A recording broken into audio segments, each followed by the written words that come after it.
안녕하세요. DDR 부동산 연구원의 서영창입니다. 오늘 사례는 경매 통행 방해 금지 가처분에 대한 공법적 분석입니다.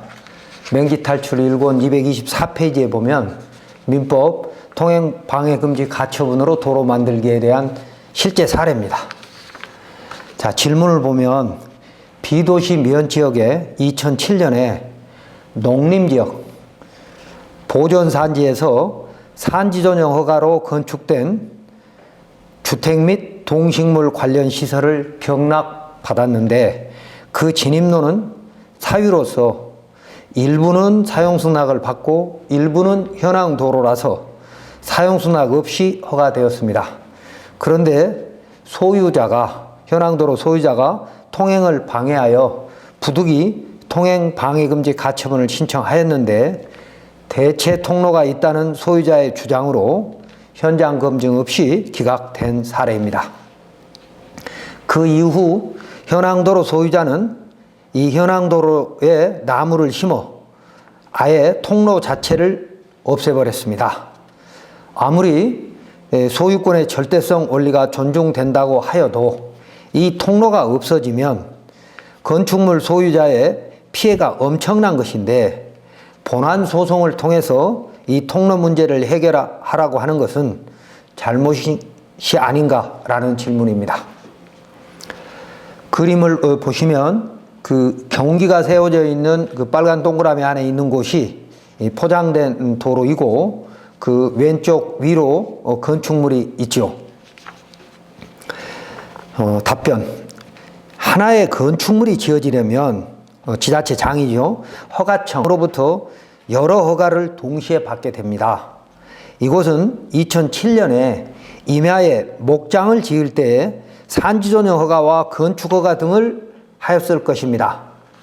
당시 허가 신청 도면을 보면 허가 신청자는 기존의 현황도로 3.6m라고 건축물 현황도면 배치도에 기록되어 있습니다. 현황도를 이용하겠다고 설계하였고 허가권자는 그 도면을 근거로 허가한 것입니다.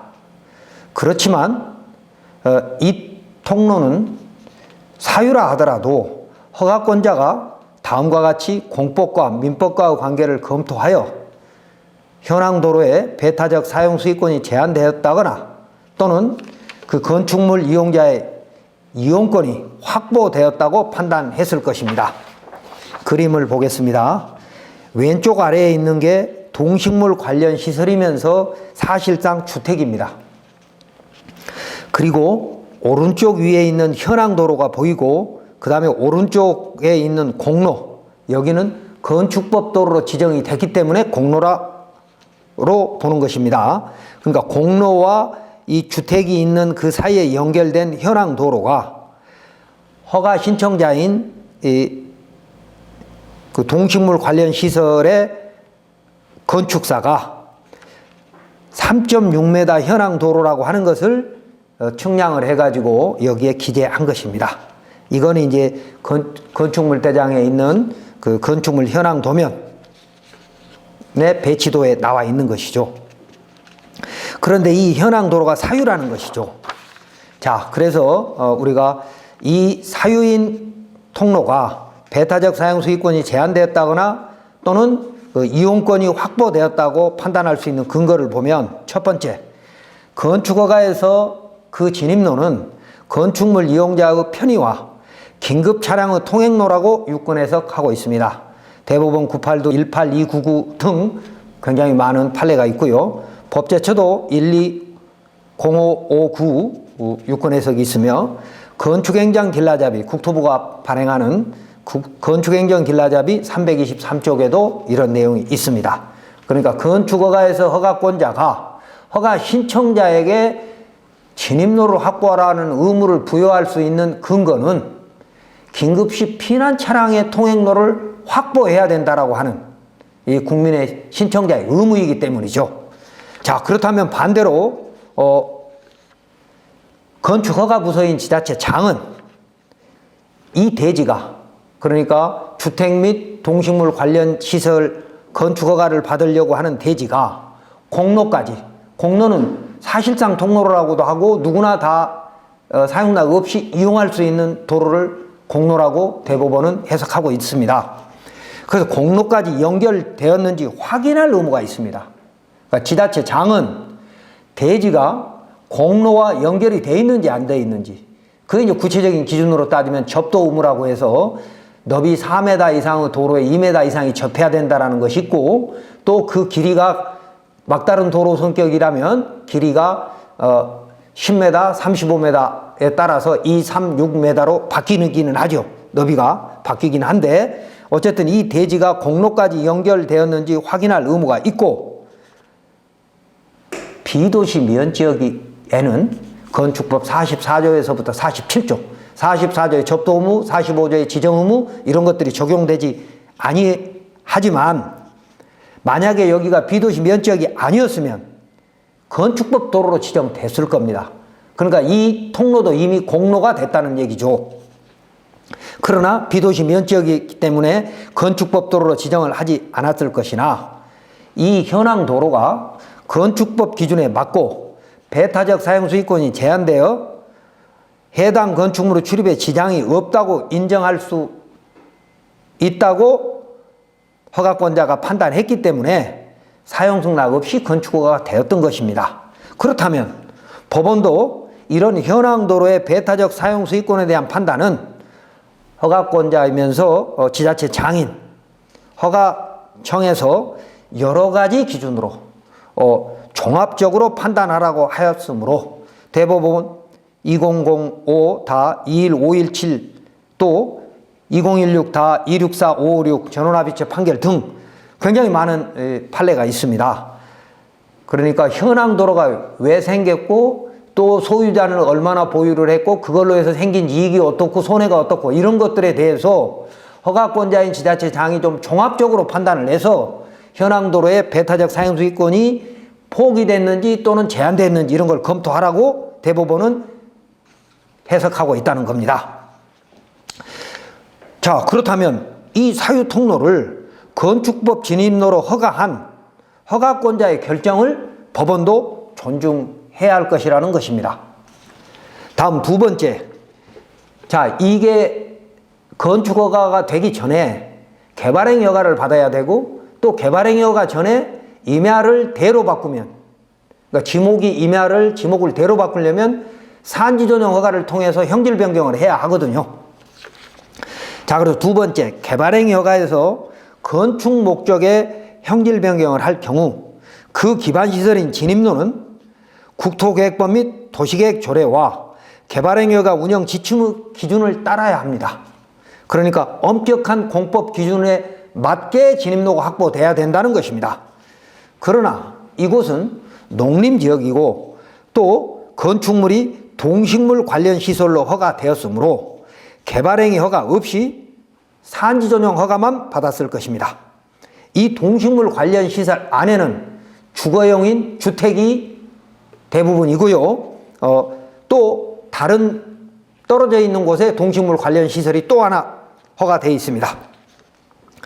자, 이 산지전용 허가는 그 면적에 따라서 원래는 산림청장이 허가권자이지만 일정 면적 이하는 도지사에게, 그리고 더 작은 면적은 시장군수 구청장에게 전용 허가 권한이 위임되어 있는데, 산지전용 허가에서, 산지관리법에 의한 산지전용 허가에서 그 진입로 확보 기준은 매우 엄격합니다. 개발행위 허가에서는 기반시설인 진입도로를 어떤 기준으로 확보하라 일이 돼 있고, 또 산지관리법에 의한 진입로 기준은 개발행위보다 더 엄격합니다. 자세한 내용은 산지관리법 시행령 별표 4에 의한 산지전용 허가 기준의 적용 범위와 사업별 규모별 세부 기준을 참조하면 될 것입니다. 예를 들면 준보전 산지를 전용 허가함에 있어서 진입로는 기존 도로가 아닌 마을길 또는 농로 등 현황 도로로 허가할 수 있으나, 여기서 기존 도로라고 하는 것은 산림청 고시문에 이렇게 해석되어 있습니다. 도로공사의 준공검사가 완료된 도로 또는 예정인 도로, 이런 것들, 그러니까 한마디로 공적 허가 의미가 부여된 허가된 근거가 있는, 그러니까 건축허가에서는 건축법도로로 허가권자가 지정을 했다면 도로관리대장이 만들어지는 것이나, 비도시 면적은 도로관리대장도 없고 또 개발행위 허가를 받지 않다 보니까 산지전용에서만 이 어떤 근거를 찾을 수 있는데, 산지전용에서의 기존 도로라고 하면 도로공사 후 준공검사가 완료된, 그러니까 도로법에 의한 도로만이 아니라 개발행위 허가가 되든 산지전용이 되든 어떤 공법에 의한 기준을 맞추었던 허가를 받아서, 정식으로 허가를 받아서 준공검사가 완료된 도로만 기존 도로라고 한다, 그 말입니다.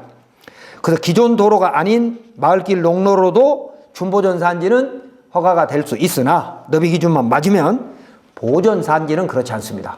보전산지는 기존 도로로만 허가되어야 하므로 당시 2007년 당시 허가권자는 이곳이 농림지역이면서 보전산지였고 그곳에 동식물 관련 시설, 그러니까 보전산지는 일반인이 개발 안 되잖아요. 농업인이나 또 농업용 시설로만 가능한, 농업법인이 농업용 시설로만 형질 변경 또 산지 전용이 되는 것이기 때문에 당시에 동식물 관련 시설을 허가하면서 그 진입로, 그러니까 지금 분쟁이 되는 현황 도로입니다. 진입로가 사용 승낙이 있었거나 적어도 배타적 사용권이 제한된 기존 도로, 저는 공도라고 늘 설명하고 있죠. 배타적 사용권이 제한된 기존 도로라는 것을 확인하여 허가하였을 것이므로 지금 산지전용 허가에서 사용승낙서의 보존 연한이 지나서 찾을 수 없다고 하더라도 당시에 허가 신청자가 사용승낙을 제출했고 그 사용승낙을 허가권자가 보고 이건 공도라고 충분히 판단하고 허가했다 하더라도 당시에 그 허가 신청에 첨부된 서류들은 도로관리대장과 달리 보관연한이 10년이기 때문에 없을 수도 있다는 것이죠. 자, 그렇다 하더라도 산림청 고시 제2018-25에 의하면 산지 전용 시 기존 도로, 아까 말씀드렸던 기존 도로는 상당히 엄격한 도로입니다. 허가를 받아서 완성된 도로입니다. 기존 도로를 이용할 필요가 없는 시설 및 기준에 의하면 준보전산지는 기존 도로가 필요 없으나 보전산지는 기존 도로가 반드시 있어야 된다고 해석하고 있는 것이죠. 그렇기 때문에 보전산지에서 만들어진 이 진입로는 설사 사용승낙을 한 근거가 없다 하더라도 도로관리대장 수준 이상의 공도로 해석을 해야 하는 것이 옳다는 것입니다. 다음 세 번째, 대법원 95-2203 판례에 의하면 위 신설 도로가 공로로부터 원고가 사용하고 있는 위 각 건물에 이르는 유일한 통로가 되었다면 민법 제219조의 법 취지나, 민법 제219조는 주의토지 통행권이잖아요. 법 취지나 신의칙에 비추어 피고가 원고 등이 공로로 나갈 수 있는 별도의 통로가 마련되지 않은 상태에서 원고 등의 통행을 무시하고 임의로 위 신설 도로를 폐지할 수는 없다고 할 것이므로 라고 판결하고 있습니다. 이거 정리하면 이거죠. 합법적으로 개설된 건축물의 유일한 통행로인 경우에는 비록 현황 도로 소유자라도 무단으로 폐지하면 위법한 것이다, 이런 의미입니다. 자, 그래서 이 그림을 보면 위에 그 건축물이 있는데 그 출입구가, 그 빨간 화살표 있는 출입구가 이미 없어져서 나무가 심어져 있는데 유일한 통행로인 경우에는 현황도로 소유자도 무단으로 폐지하면 위법한 것이고, 또 이 가처분 결정에서는 대체도로가 있다고 현황도로 소유자가 주장을 했던 겁니다. 자, 그렇다면 그 대체도로가 있는지 없는지는 서류를 좀 더 꼼꼼히, 양쪽에서 제출한 서류를 꼼꼼히 보고 현장 검증을 해서 주변 지형 등을 살펴보면 유일한 통행로라는 걸 쉽게 알 수 있습니다. 그림 보십시오. 자, 분쟁이 되는 화살표의 그 진입로와 왼쪽에 있는 건축물 주택입니다. 그림에 보다시피 이거 주택입니다. 오른쪽에는 보면 주택단지가 들어서 있는 걸로 봐서 오른쪽 하얀 차가 있는 곳은 이건 공도가 분명하고요. 이 공도에서부터 이 건축물까지 이 훼손된 이 도로는 유일한 통행로이고, 이 건축물 위로 보면 높은 산입니다. 그래서 여기는 통로가 개설될 수 없는 곳입니다.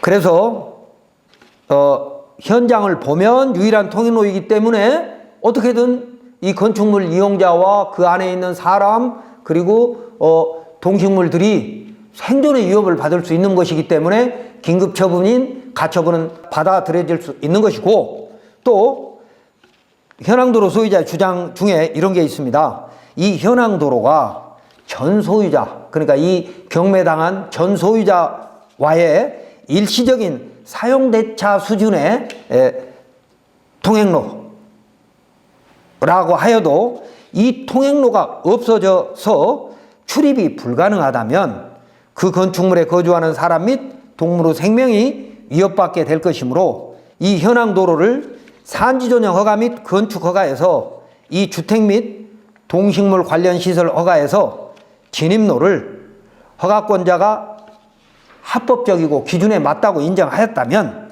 이 가처분은 긴급성에 의해서 받아들여져야 하고, 또 현황도로 소유자의 권리는 추후 본안소송을 통해서 해결되어야 할 것입니다.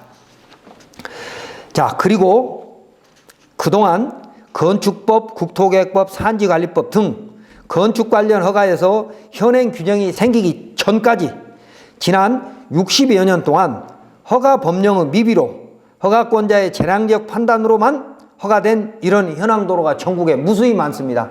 지금 이 분쟁이 되는 이런 도로는 전국에 굉장히 많다는 겁니다. 그리고 물론 이 도로는 현황도로라고 아까 건축물 배치도면에 그려져 있고 지목이 도로도 아니고 분할도 안 돼 있습니다.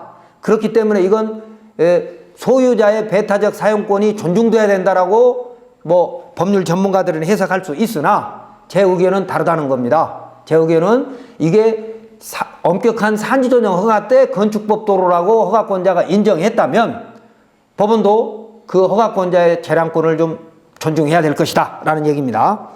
또 개발행위 허가 등에서 형질 변경을 통해서 지목이 도로로 바뀌는 현황도로도 비도시 면적은 건축법 도로로 지정되지 않기 때문에 그런 것 때문에 생기는 분쟁도 또 무수히 많습니다. 이런 부분들에 대해서 일선 허가 공무원들이 또 정확하게 모르면 국민들이 좀 힘들거든요. 자, 만약 전국의 수많은 현황 도로가 그 소유자의 배타적 사용 수익권을 적극 인정받는다면 마을 주민인 이용자의 기득권이 무시되는 중대한 공익이 침해될 수 있습니다. 그래서 국토부는 이런 현황도로 분쟁을 해결할 수 있는 방안을 만들어서 국민과 허가 공무원을 편안하게 해 주어야 하고, 또한 법원도 이런 긴박한 상황의 현황도로 이용자에게 주의토지 통행권 확인 소송으로 해결하라고 하지 말고 현황도로 소유자의 배타적 사용권이 공법에 의한 허가로 제한되어 있는지를 면밀히 검토해야 할 것입니다.